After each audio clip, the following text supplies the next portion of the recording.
Thank you so much for coming down. Can everybody hear me okay? Okay, great. Hi, welcome, welcome. My name is Linda Van Gilder, and I am one of 8 team members on Normandale's Racial Justice and Equity team, or as what we call ourselves, RJET. So RJET. So we're very excited to bring this presentation to you today. And we're so happy to have Pastor Hans with us.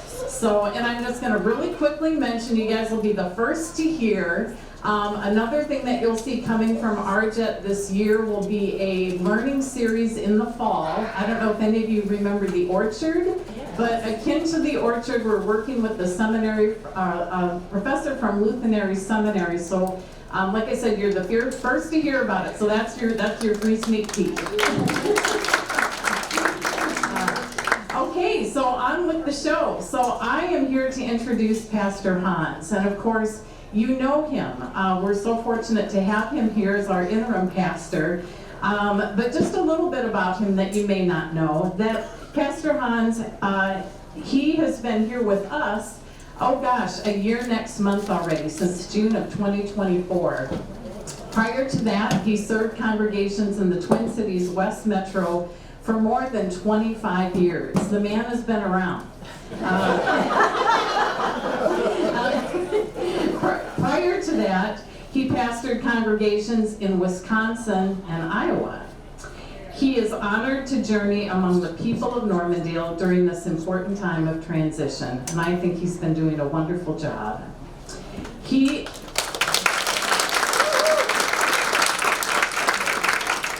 and his wife Nancy have 3 adult sons, 2 of whom are married, and he has 2 grandchildren. They live in Southwest Minneapolis, just 10 minutes from here.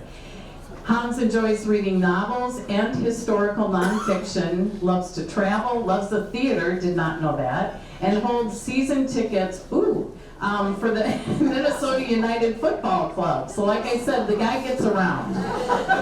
The other thing that I will just throw in that's not part of his formal bio is this is also a humble man who does not like to talk about himself. So we're especially grateful that he's willing to be here today and share this very important experience with us. So please, everybody, welcome Pastor Hans.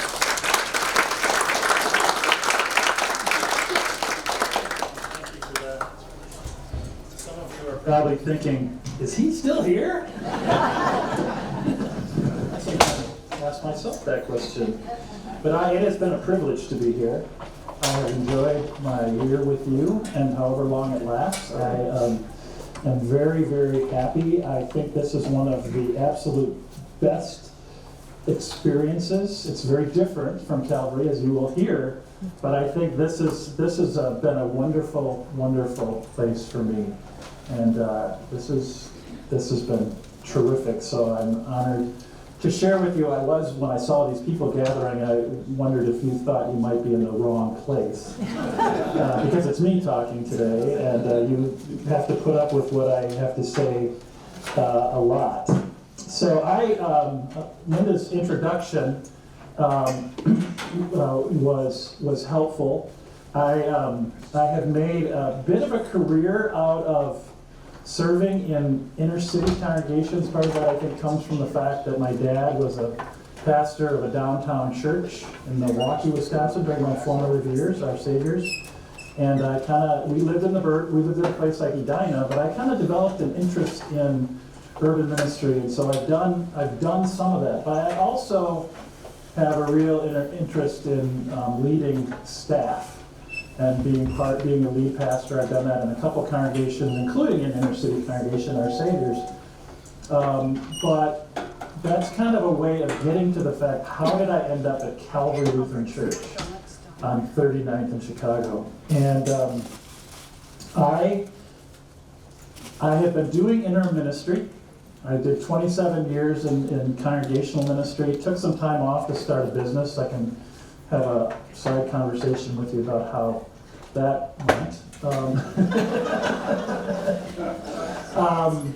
Lyle Shalley used to say the mainline churches are full of pastors who failed at business. Well, let's just leave it at that, shall we?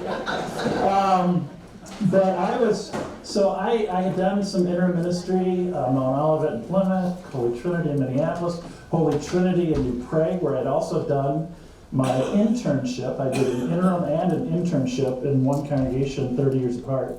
That was really fun.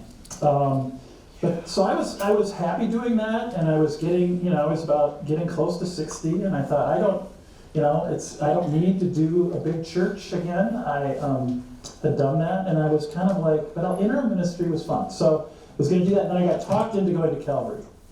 And if it weren't for all the things that happened there, I wonder sometimes if that would have been the right decision. But it was. This was a congregation, a small congregation. I said I wasn't going to serve a small congregation again. But what intrigued me about this congregation is they had this building right here was built in 1930. And it was built by a famous architect, Norwegian architect, a Swedish congregation built by a Norwegian architect. And I'll say more about that. It ended up, it's now a historic, on the National Registry of Historic Places. And that was part of how they were able to keep the building going. But it was a congregation that had between $500,000 and $1 million of deferred maintenance on the building. And any of you who kind of know the challenges faced by urban congregations throughout the country, not just in the ELCA, but throughout the country, is that you can have a vibrant ministry with a church building that is falling apart. And I've actually done some free consulting. Bad businessman, right? I probably need to start charging for that around this, but it's a thing that will continue to occur. But anyway, I was intrigued by the challenge. I've always wanted to serve congregations with one challenge or another. I had experience with 2 major building programs and 5 capital campaigns in my ministry career. I was good at that kind of work, and so I was intrigued by how do you, squeeze blood out of a turnip. But I knew there was something there. No one could anticipate when I started in 2018 that 2 years later the pandemic would hit and have a massive effect on all of our lives, not just those of us in the inner city, but all of us. And Calvary, and this will be part of the story that kind of weaves in and out, Calvary had a little food shelf that served about 30 families. It started in the late 80s, and it was just a couple women in the church who were now in their 80s, and they were just bound and determined to keep this little food shelf going. When CES wasn't that far away, and Veep was just the other direction, there was so much other stuff going on, so in many ways, it just didn't make sense for them to have a food shelf. Well, then the pandemic came, and the need was there. And the fact that they had something already, even if it was small, serving just a few people every week, it really turned out to be a very important part of our ministry. This was also a congregation that was working to address racial inequities. Before I arrived there, they had begun to understand this work as something that they needed to do internally. They continued to support communities of color that were working on racial justice as allies, but also knew that they needed to reflect on their own life together and what this meant. Back in the 1980s, this was a congregation that was quite diverse. It's close to the old South Side neighborhood, which is the well-known, prominent black neighborhood on Minneapolis' South Side. So if you think Lake Street to the north, 38th to the south, Chicago to the east, and 35, now what's 35W to the west, it would have been Nicollet before the freeway. That was a historic neighborhood, and the congregation reflected some of that diversity, and then it kind of changed. In fact, Calvary had the first African-American female pastor in the Lutheran Church in America. So they have a history of doing that. The congregation wasn't as diverse as it had been, but it still had diversity, and it still cared about that and was working on that. trying to become a community of welcome for all people, not unlike Normandale, right? It's not, I mean, different, very different setting, but very similar mission in terms of trying to create a place where people can come and feel welcome, whoever they are. So I'm going to pause now and share a clip from the documentary Religion, Racism, and Reconciliation, which was filmed, at least the parts that include Calvary, during the summer of 2022. This will provide some visual context and some larger context for this conversation.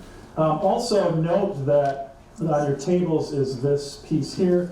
If you want to watch the whole thing, you can.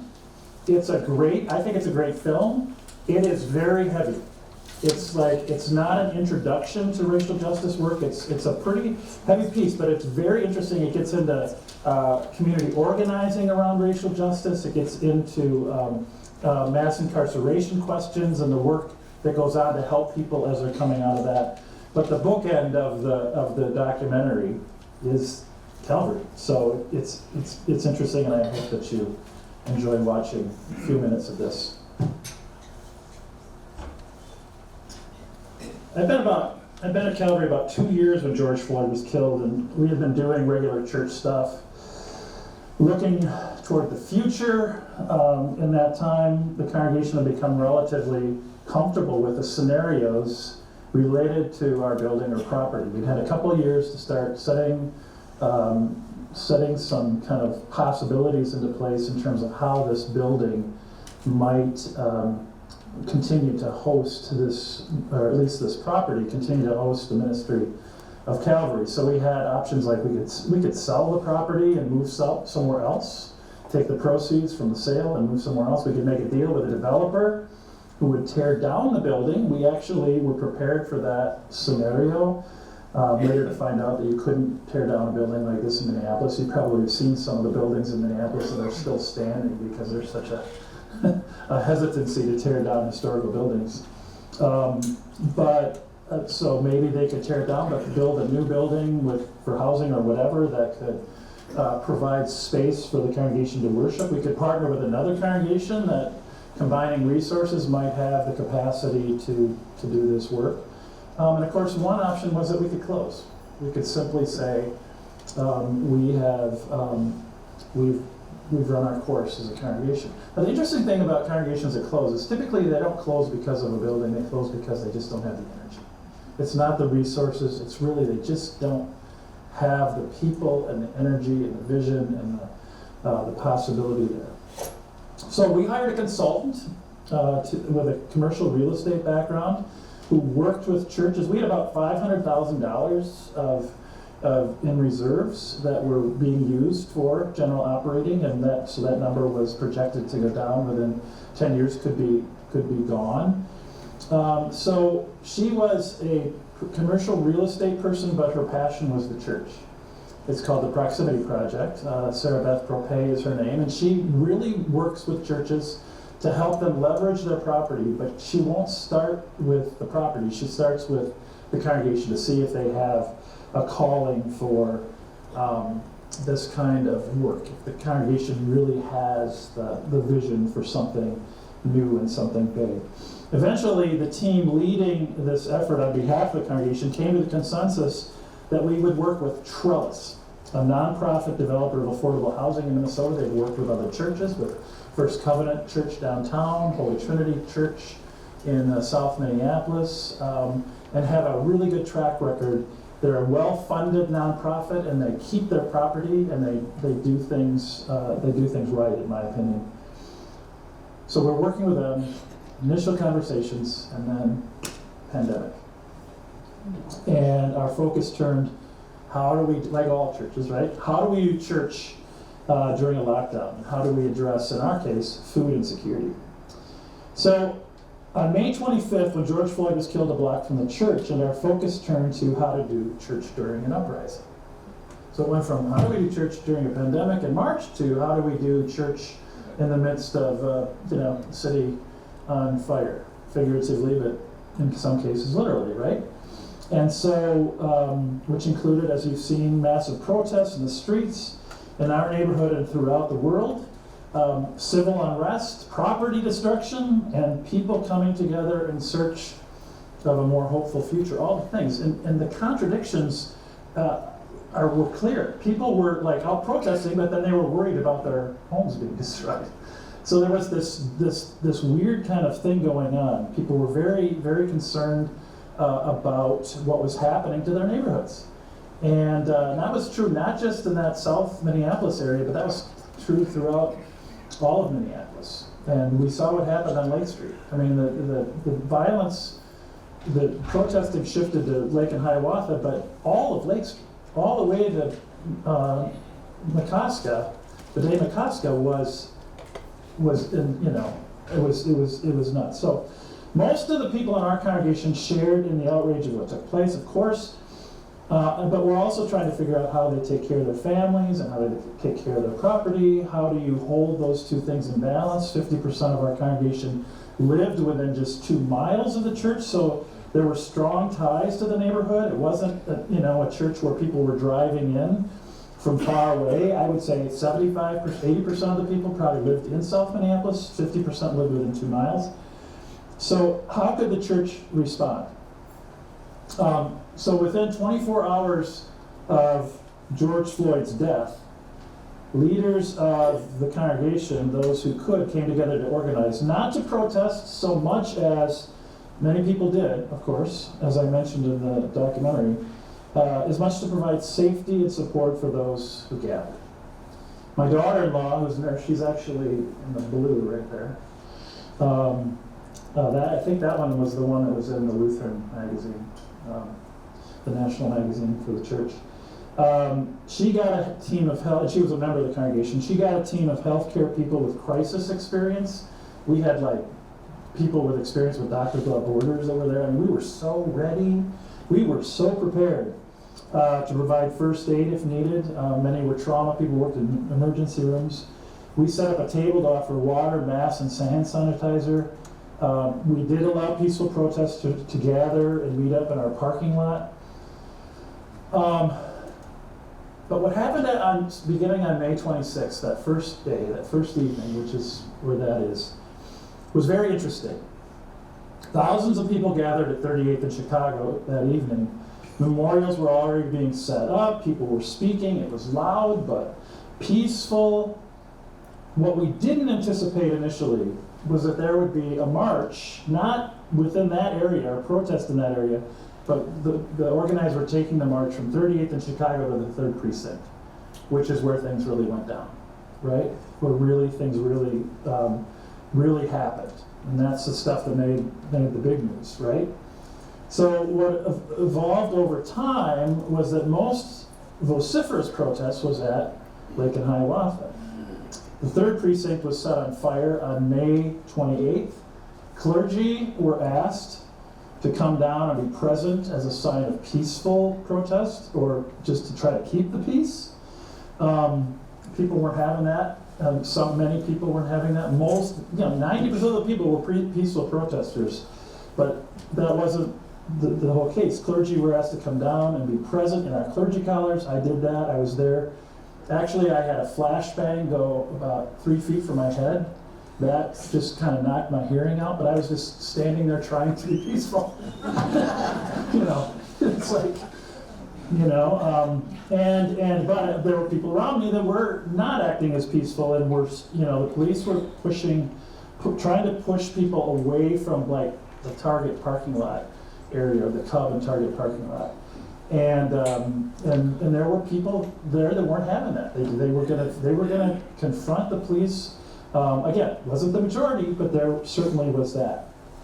So I left before dark, so I wasn't there when the Boo Boo boy shot 14 rounds.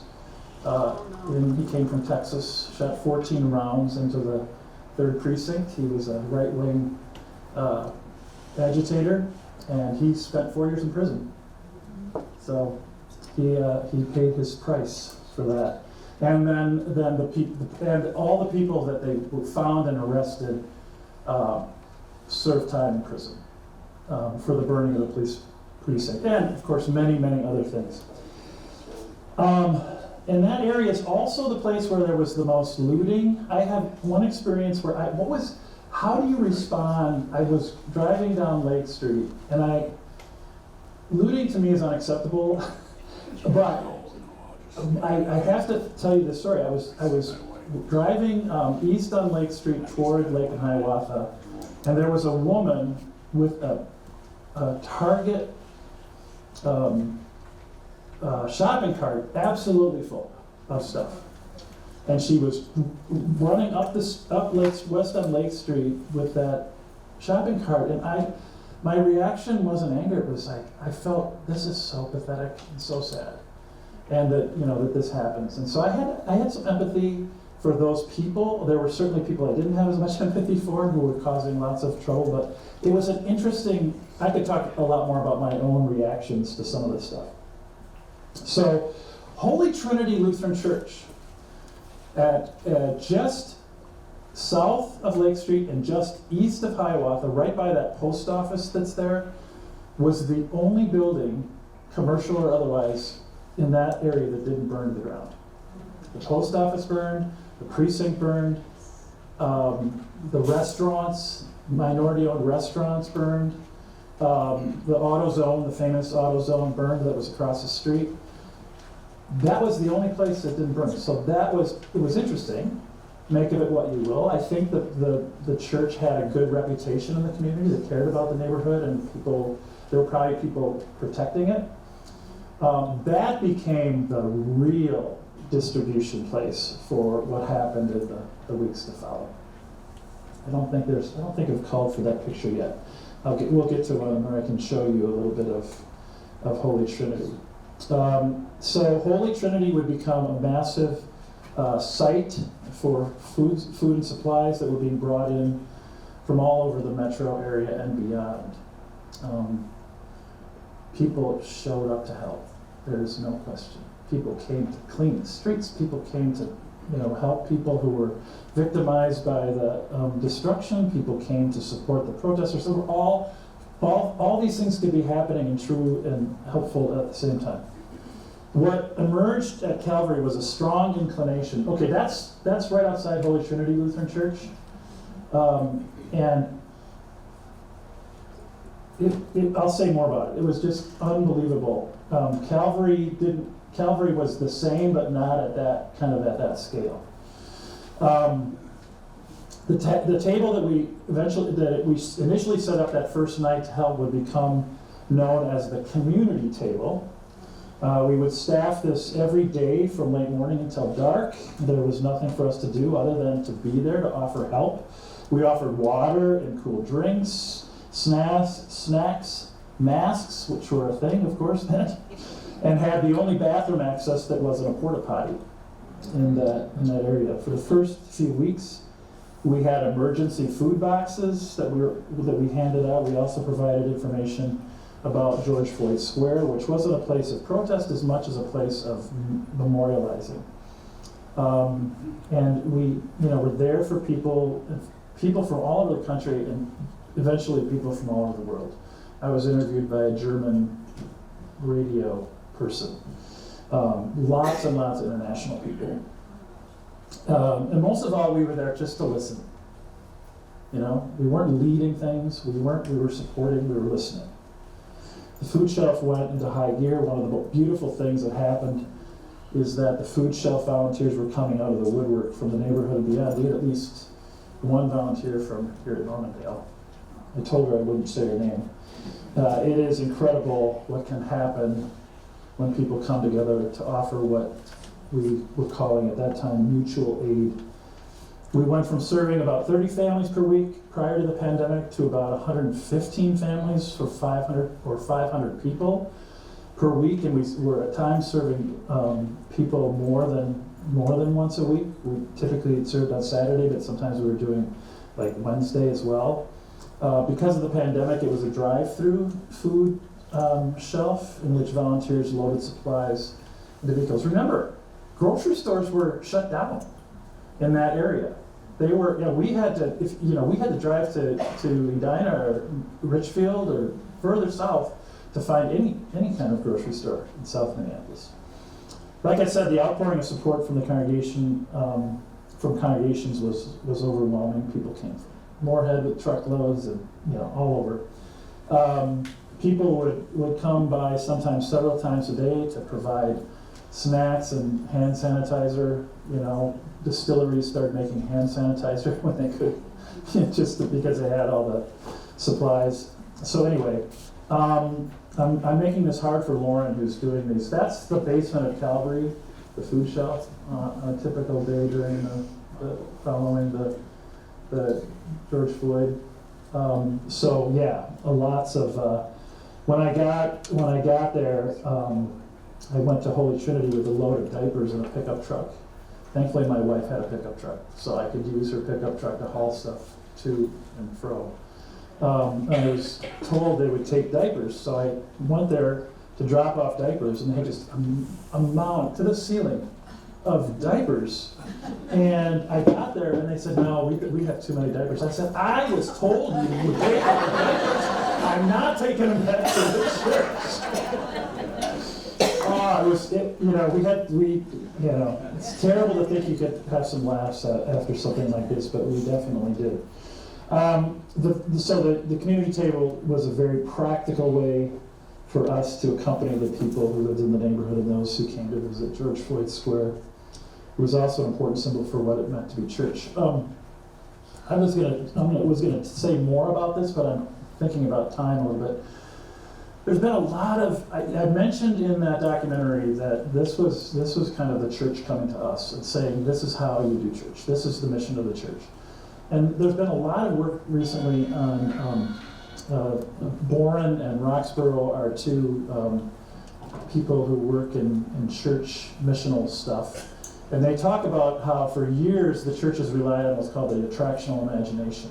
So this idea that if you do worship well, if you have good preaching, good facilities, a large enough parking lot, that you'll be successful, things will grow. Of course, Normandale and every other church was built on that premise.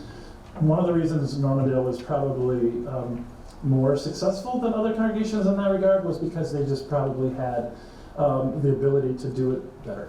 So the competency does matter. So what they're finding now is that is still important. Don't get me wrong, it's still very important. But layered on top of that has to be some more intentionality around the missional imagination. So when we're doing these conversations right now, that's what we're doing. We're trying to use the missional imagination. What does it mean? It's not about, yes, programs are important, but it's not just about starting new programs. It's about how do we embed this in our life together, in our very beings, this understanding. I firmly believe that if something like this happened in this neighborhood, Normandale would respond the same way. Because there would be nuances and differences, but I think churches, there were churches that would not, they just couldn't do it. And there were churches that came from all the burbs, all over the place, with supplies and sat with us and helped out and were present. But there were neighborhood churches, for whatever reason, they couldn't stay. They couldn't see that their role was not to recruit new members, but was to simply be present with people who were struggling.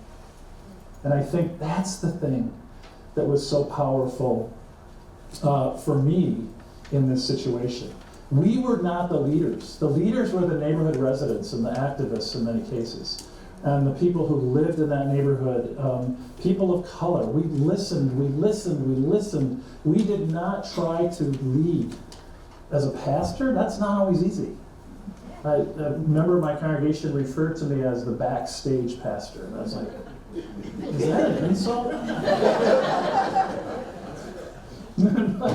But in that context, it was exactly right. In fact, I think there's a lot of times when pastors can get out of the way and let other people lead, but that's another conversation. So reflecting on why we do things is as important as what we do and how we do it. Right? There's some diapers. That was not the most diapers we had.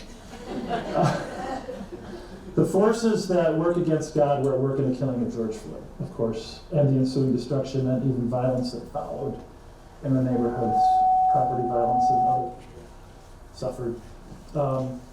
But the forces of God's goodness were at work as people of the neighborhood, including but not limited to the congregation, came together to provide mutual aid and to continue the work of building a world that aligns more fully with the reign of God. I truly believe that some good came out of this in the response, and I think we saw a side of humanity that was really people wanting to do the right thing, even if they weren't sure what it was, right? So the forces that work against God, also the forces that work on behalf of God when people respond. So Calvary, fortunately, was in a good position in partnership with others to respond to the needs of the neighborhood. The community table continued through the summer and then part-time in the fall on weekends. We had so many incredible conversations, but the most important thing we did was we listened. Listen as a missional strategy. Think about that. That was in the sermon today. Rebecca's sermon. It was so awesome. She said change happens through listening or something like that. I should have written it down. But it's true. We are changed, and those around us are changed when we listen, right? That's partly leadership. Leadership is being a good listener. I went and saw David Brooks the other day at Mount Olivet and Plymouth, and just his focus on the importance of knowing people and being known by others. So that's really what came of it. Now, did the church grow from it? Did the church? Doesn't matter. It was there was an end in itself in what was happening. So lots of good things happened. I truly believe, like I said, that Normandale, it's not probably going to be the same kind of thing that happens, but I think Normandale has an opportunity to reflect on its neighborhood, on its, oh, Edina, they don't need anything. That's not true. And I think that we all, wherever we're planted, there's a role for us to be present in our neighborhoods, to listen and to be present. So Calvary is just one story. It's just one story. It happened to get a lot of attention, but it wasn't that special. I mean, it wasn't. So, and you can tell I've been focusing not on the controversy around the killing of George Floyd, but on the response. And we can certainly talk about it if you have questions. But I'd like to wrap up this section before we move to questions with another snippet from this documentary. And part of this is now shifts toward the future with the church and answer some of those questions about development. One of the things that happened was that Trellis came and we thought, well, they're gonna want the building, but they're gonna want to tear it down. And they said, no, we want the building. We want to keep it. We want to keep the education wing and turn that into housing. We want to turn that into 21 units, and we want to put 20 units in the parking lot. And that's what they did. And so this will give you a little glimpse into that stuff. So the gal that the girl that designed that thing that was hung on the church. So we had money coming in from all over, and we had people designate money. Most of it went toward resources for people in need, but there was also people wanted it like for community action kind of stuff, and so that banner came out of that. But the gal that did that, her name was Ella Endo. She was last year she was a Little All-American, first team Little All-American soccer player from Pomona University in California, and she's graduated from there. I think if she hasn't already, it's this month. So there's a book called Ashes to Action, written by Sherry Seifert, one of the people in the film. I wrote the foreword to that book, and it's a short book, probably 90 pages or 100 pages, that tells the story about some of the things that happened with much more detail than I shared with you. But I wanted to leave some time for questions. I didn't leave as much time as I hoped, so please, what are you still wondering about? Yeah? The photograph is really interesting. sermon in church. Oh, yeah. Yeah, you know, it's the length that's the issue. But I have been waiting for an opportunity to kind of share a couple stories from that in my sermons. You know, so who knows? If I'm here for another few more weeks, we'll see.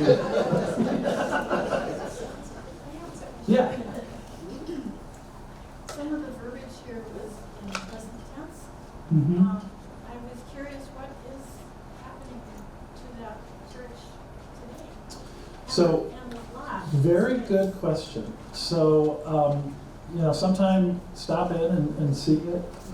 There's going to be a big event down there next Sunday on the anniversary of the killing of George Floyd. But yeah, it's a multi-purpose. So the building became a historic landmark, and so all the stained glass, all that historic stuff is still there, but it also has become, the floor was flattened out, and so there's a kind of some columns in the middle. They don't go all the way to the ceiling, but it kind of splits the space a little bit. So the congregation still worships but it's like in half the space they used to worship, but they can fill it up if they need to. But it's also held for other events. Trellis is, you know, I was trying to think of the connection between Trellis and Normandale Housing Corporation. It's like Trellis is a big Normandale Housing Corporation. They really are. So they work with other entities, they work with partners, but they're just bigger, right? And so right now, Normandale Housing Corporation is looking for property and is open to partnering with other agencies. So Trellis partners with Simpson Housing. That's who runs, you heard about the 15 families moving from homelessness to stable housing. That's Simpson is running that program on behalf of Trellis, even though they own the building and partner with the church. So Calvary's new to the housing thing. Normandale's been doing it a lot longer than Calvary has. Calvary came into it more out of necessity than out of kind of a long-standing vision like you've had here. Have they built the housing units? Yes. Yeah. It's on the parking lot? I think, yeah, so they did lose parking, but yeah, there's about 20 units on the old parking lot. They tried to get people to sell their property, but they wanted to be there, even though there was affordable housing going in on their block. They wanted to keep their homes, which was a little surprising to the developers. They thought they could get the whole neighborhood to run away because but they stayed. But then the 21 units in the old former parish hall. Yeah. When you look at that picture, you see the church and you see a building, similar building it looks like next door. Are those connected? Yeah, that's the only, there's fourplexes down the street that are pretty nice, and then south of the church, and then the new building is on to the east of the church on 38. It's the same type of structure as the. Yeah, I'm not sure which one. There's a big building right next door. Is that part of Oh, yeah, oh, sorry, yes, that is the education wing. Yes, thank you, good. Yeah, it looks like two separate buildings, and there is a link that this stupid big tree is covering. Yeah, it was just crazy. They did trim the tree fight. Other thoughts? Yeah. You know, you talked about a big takeaway was listening, being the church and Mhm. listening. And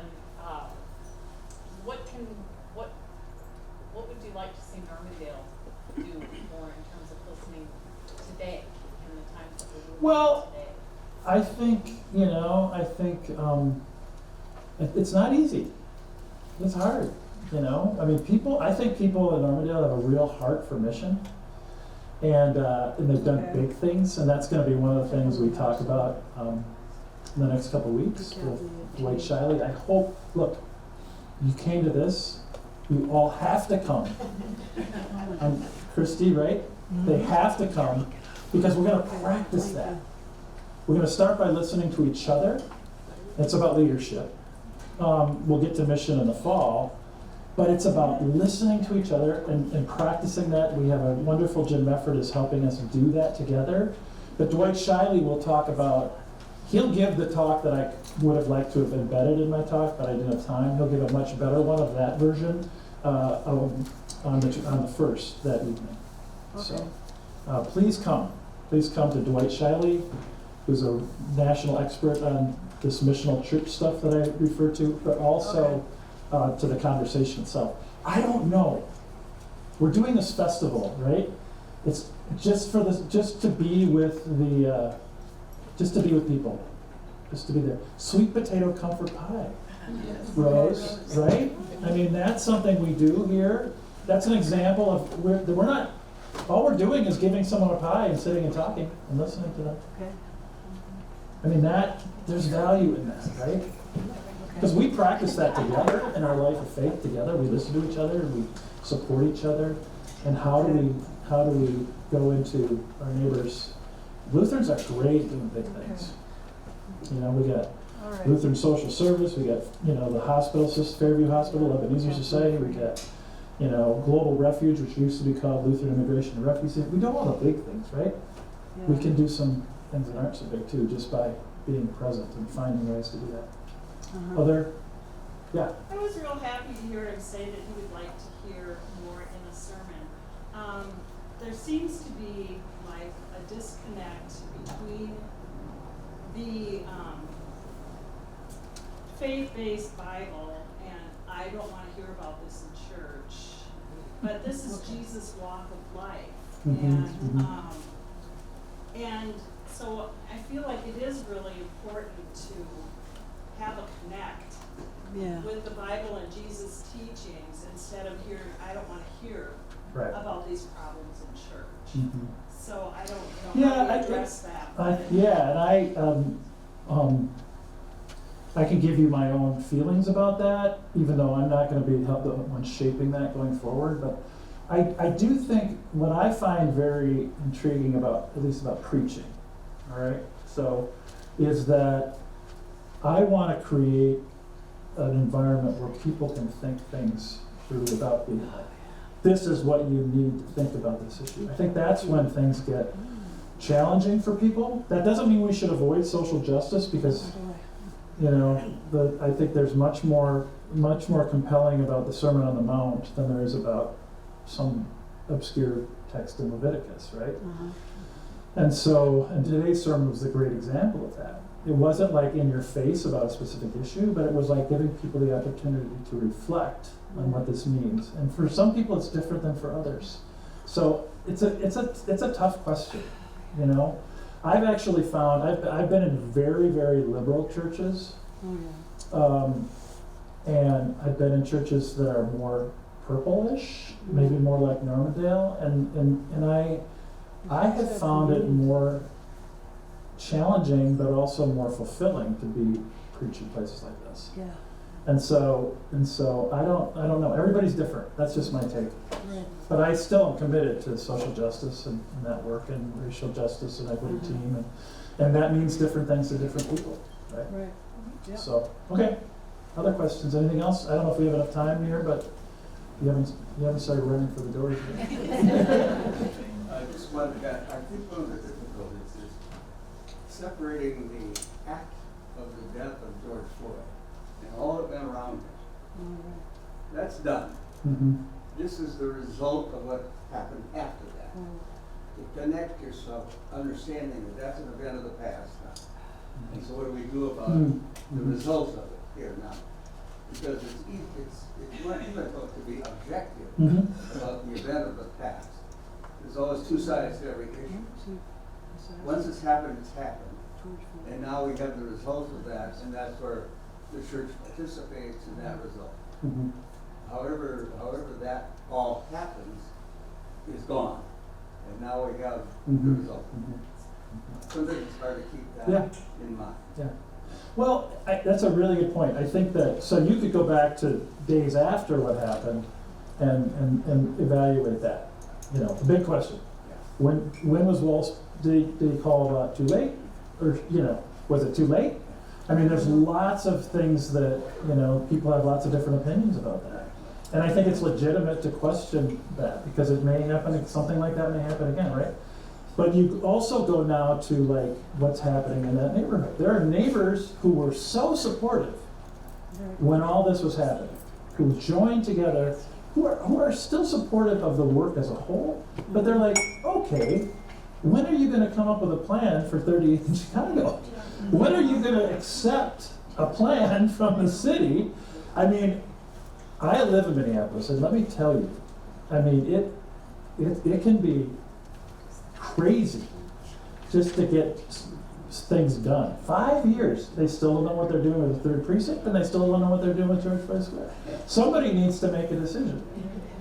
And so I can see the frustration there, because what will come after, at least at George Floyd Square, there will be a memorial site for what happened. I think the larger question is, whenever there's a big movement, there's a backlash. And I think we've seen that, right? We've seen the big movement, everybody's in it together, and now there's a backlash. And then hopefully they'll come back, a little bit, it's like, that's kind of the American way, isn't it? There's like, we make progress and then there's a backlash. Yeah. And we just, we have to deal with this. And I think the church, this is what makes me hopeful, is that the church can continue to do the work. Right. The church can continue to do the work through when everybody's interested in it and when everybody's pushing against it. The church can continue to figure out and do the work. It's like part of what I think Maida said in her speech, because it's the thread.